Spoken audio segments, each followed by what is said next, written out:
Blessings, y'all. Oh, I just did something not so smart. Oh, I just ate something hot.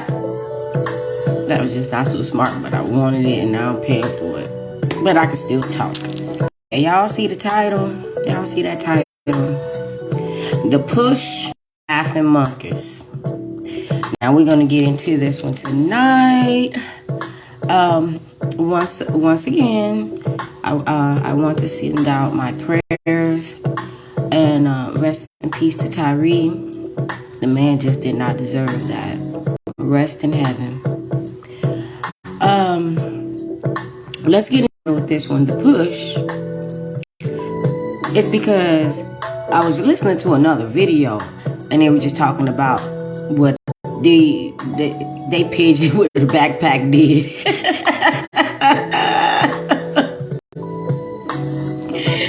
That's what they are. Them narcs are pigeons, and the backpack is full of and cheating and just a pigeon with a backpack.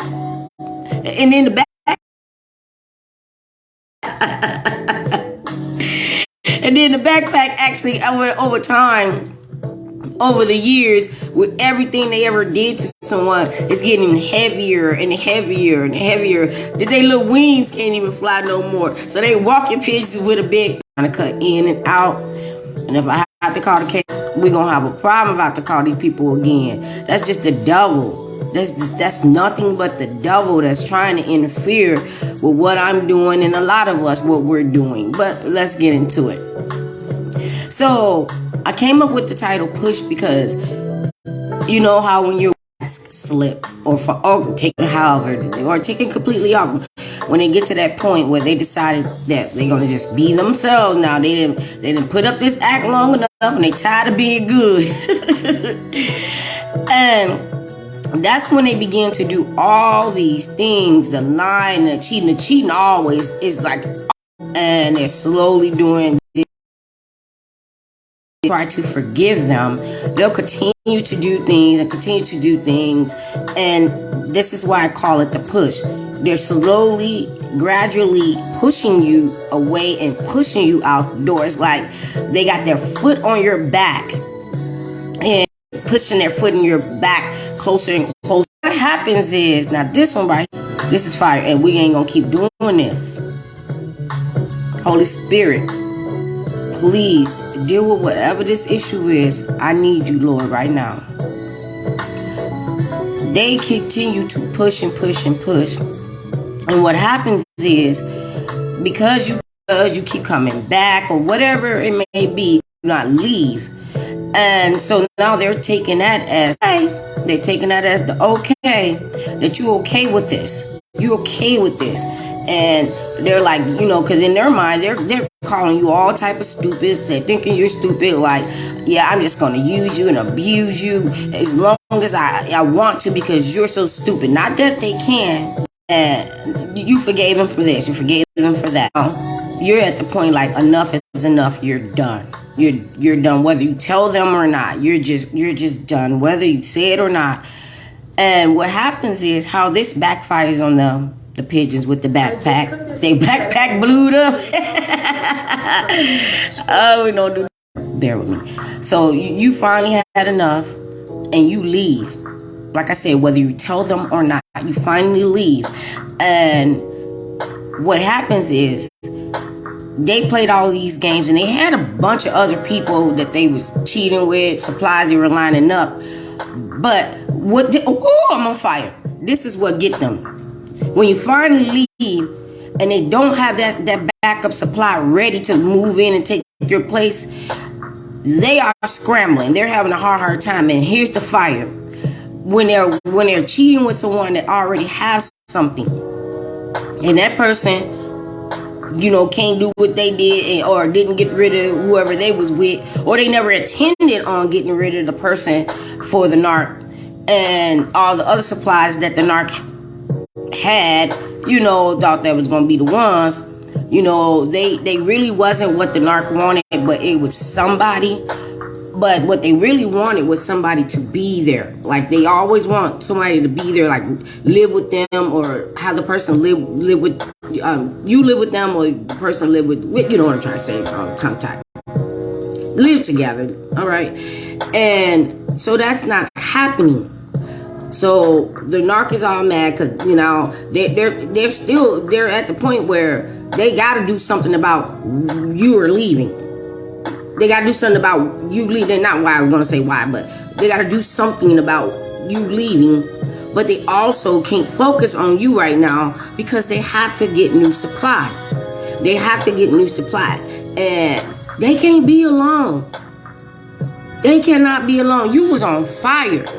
If it was just you and the narc and you left and the narc had nothing around, no, it doesn't even matter if it was a relationship, a friend, a family member, the cat, the dog. You could have left and you took the cat and the dog, okay? And they don't have anything around. But you know what? I understand. They was always on the computer.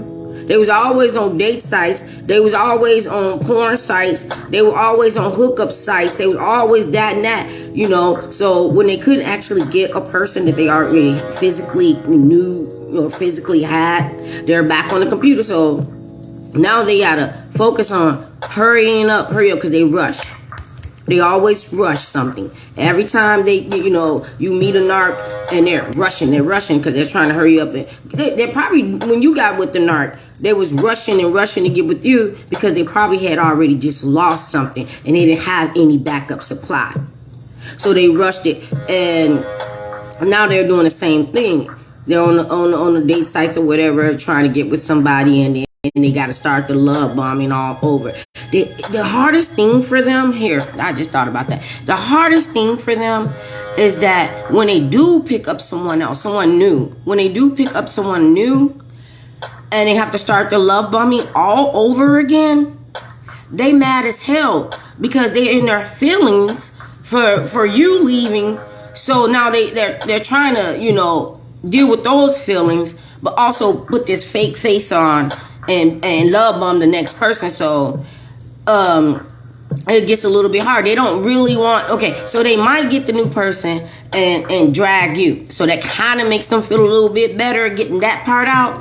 But then they can't keep going on and on and on and on about you to the new person, because the new person is trying to get to know them, and the narc is trying to reel them in. Now, for the other supplies that they had that didn't, join the bandwagon after you left, they had already had an earful of you, and some of them was happy to oblige the narc with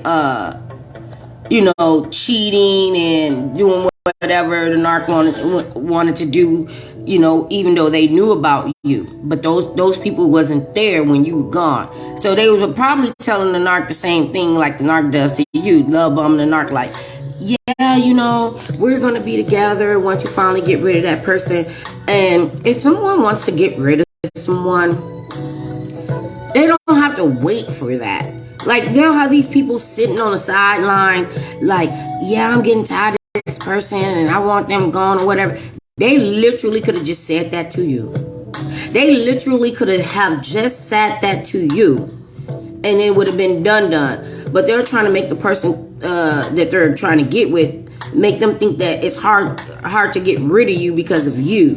You don't even be knowing. You don't even be knowing. Like, it ain't that hard to get rid of anything you don't want. I don't care what it is. If I made my meal and I ain't like it, I ain't want it, I'm gonna throw it in the garbage. Just like how narcs do people, just throw them in the garbage. Garbage man come collect it. Now they outside looking for it, and the garbage man came and collected it. Okay? I'm not saying that we garbage and the garbage man collected us, but that's just my analogy. So now, fire. Don't let it have to be a long time that they can replace you. Like, and then they get to the point they go buy a new cat or a dog, or a cat and a dog, just to have the cat and a dog around until they get something, because they cannot be alone. They just cannot be alone. They have to get their energy from somewhere. When they don't have someone to draw energy from, and when I first started this journey, I never understood that part, but energy is strong. Energy is strong, which is why I'm gonna when I talk about the laughing monkeys, is why the monkeys are laughing. But energy is strong. If you got somebody that's always around you, let's say we're going to talk about a normal person, because right now it's going to be hard for me to make an analogy with that. Me, as a regular person, I know it sometimes where I go to work or I'm around somebody or even someone I don't even know. I guarantee you before I leave, you're going to laugh or you're going to have a smile on your face or say some kind thing to me, because that's the type of person I am. I'm always kind and say kind things to people, and I might say something just to cheer somebody up with a joke or a laugh. Okay, so that temporary, because it was temporary, because I wasn't gonna be there. That temporary laugh or happiness or joy, that energy that I gave them made them feel good. But that's a good energy. That's a good energy. So these narcs that live in this dark space, they need you're food to them. There we go. Fire. Thank you, Holy Spirit. Fire. You're food to them. And without you, they're starving. I couldn't understand it. Like, I don't need another person to live and survive, but I do need food. But you're food to them. And when they cannot eat and devour and suck up and drain everything about you, that's like eating everything on the plate. They ain't even hungry no more, but they gotta just keep eating everything on the plate. Large narcs. And that's what people are, because they have to make themselves feel good. The energy that you're giving them is just to distract themselves from thinking about all the terrible, terrible things they've done, the terrible person they are, all the shame and the reason why they became a narc. I can't get into this one right now. But sometimes the Holy Spirit will allow you to get a glimpse of certain things. And sometimes I don't like it, but I just do get it. Sometimes the Holy Spirit will let you get a glimpse of something to kind of let you know where this started with them. And just like us, with them, something happened in, the childhood stage where they couldn't pick up the pieces. Whether they had, let's say that you and the narc had the same type of childhood, the same things happened to you guys. You're gonna live a normal life. You're gonna be a happy person, all those things behind, and move on and make the best life for yourself. But them, they feel like somebody has to pay. Instead of going back to the person that calls them, hey baby, how are you doing? Yeah, I'm sorry if this blinking in and out. It's because something is that keeps saying I'm losing connection, but hopefully it's just on my end. And where am I? Okay, so yeah, and so you decided that it's just like, let's say that you grew up without a father. You're not gonna abandon your kids because you know how it felt to grow up without a father. But a narc would do the opposite. They would go out there and have all these kids and never be there for them, because they're like, well, I ain't have a father, so it ain't my fault. I don't know how to be a father, or y'all not gonna have a father, whatever it may be, or a mother. It doesn't even really matter. They want someone else to pay for something that happened to them that the other person did not even cause. These kids did not cause your father for not being there. They weren't even born. That's what I'm trying to say. But back to the narc with the push. When they push and push and they push you too hard, where they threw you out the door. Just threw you out the door. But wasn't ready for that. They thought they had some more time. They didn't complete their plan. They didn't complete that contract. That contract with their father, Satan. They didn't complete that contract. And Satan kept telling them, you're doing too much. You're doing too much. That is a child of God. And God in the background, and you never know when God gonna tell this child, I need you to do this and stop doing that. But nope, narc always want to take over. They always want to do their own thing. Even when they know it's going to be a consequence, just like those evil 5 cops.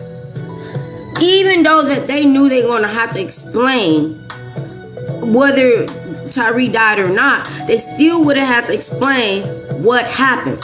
Narcs was literally do things on camera, proof, all that, but they think that they can out-talk that, and it doesn't even really matter.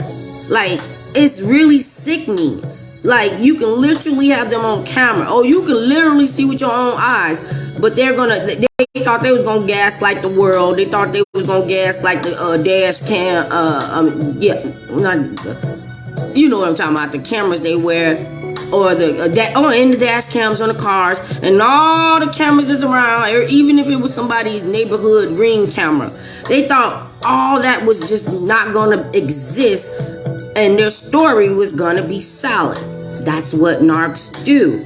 It doesn't matter what you saw or what you know, it's what they say. And they could never back it up. They could never back it up.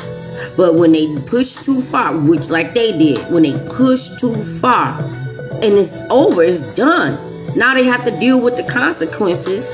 Then now there's, like I said, these people that I don't know what they're doing. I wouldn't want to be their lawyer, but they're scrambling up all type of lies and whatever to try to cover it, but it ain't gonna work because God stepped in. Boom. Just like when God stepped in and you had to leave because they pushed and pushed and pushed, and they didn't think they was pushing you so hard. Maybe God pushed you. Hell, boom, boom, boom. Maybe God pushed you. You know, narc had their foot on your back, but God just said, all right, and just shoved you right through the door, and it's done.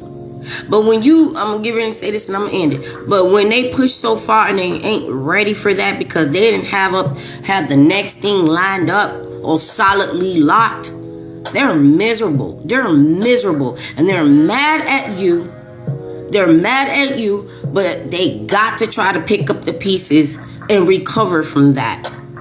By the way, let me say this. If any narc I ever known, if y'all don't think I know you still there, if y'all think and believe that I think that it's over and it's done because of this or that, guys, they are never ever gone. They're always there. They're always there, disguised or have somebody else, peeping, they're never gonna go. And some of them, they're never gonna go for the rest of their life. For the rest of their life. Because your life is moving on. Your life is moving on. You don't even give up. I'm trying not to say bad words. You don't even give a care. You don't give a nothing. You don't care about nothing. Just like when they thought you cared so much about them, but when you left, you showed them you didn't give a whoop. It was all about you at that point. I mean, who gonna choose something over themselves? That's why you left. Because you chose yourself over that thing. That pigeon with a backpack. And they chose to be a narc. And they chose to be evil over you and themselves. Because you went. You're gone. Vamos.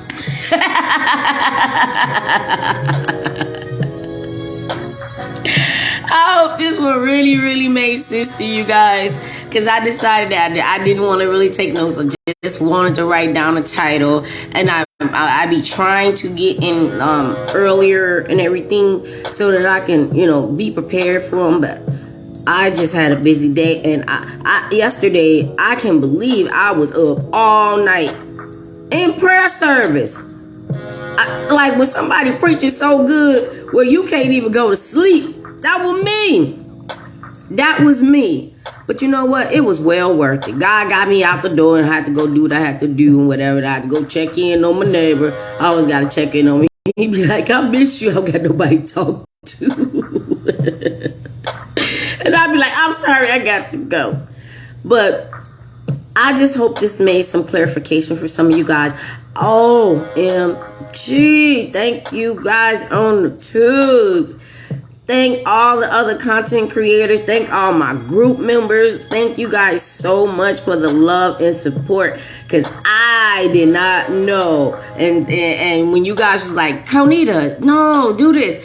And I'm like, okay, I'm going to do it. I'm going to try. Let's see what happens. And it's been amazing. It's been an amazing journey. It's been an amazing journey. And I don't want to freak anybody out that's with a narc or fresh out. It's just going to be a journey. I don't want to scare you and say it's going to be a long journey and it's going to be, a lot of therapy. The narc needs the therapy, but like I said in the other video, you're going to end up needing the therapy after being with a narc. What we do that at? Any other normal relationship just ends. Nobody needs no therapy. But when you're with a narc and you're done with them, you're going to need some therapy. Probably for a long, long time. Or just healing. The healing is probably going to be for the rest of your life. But thank them. Thank them. Next. Thank them. Next.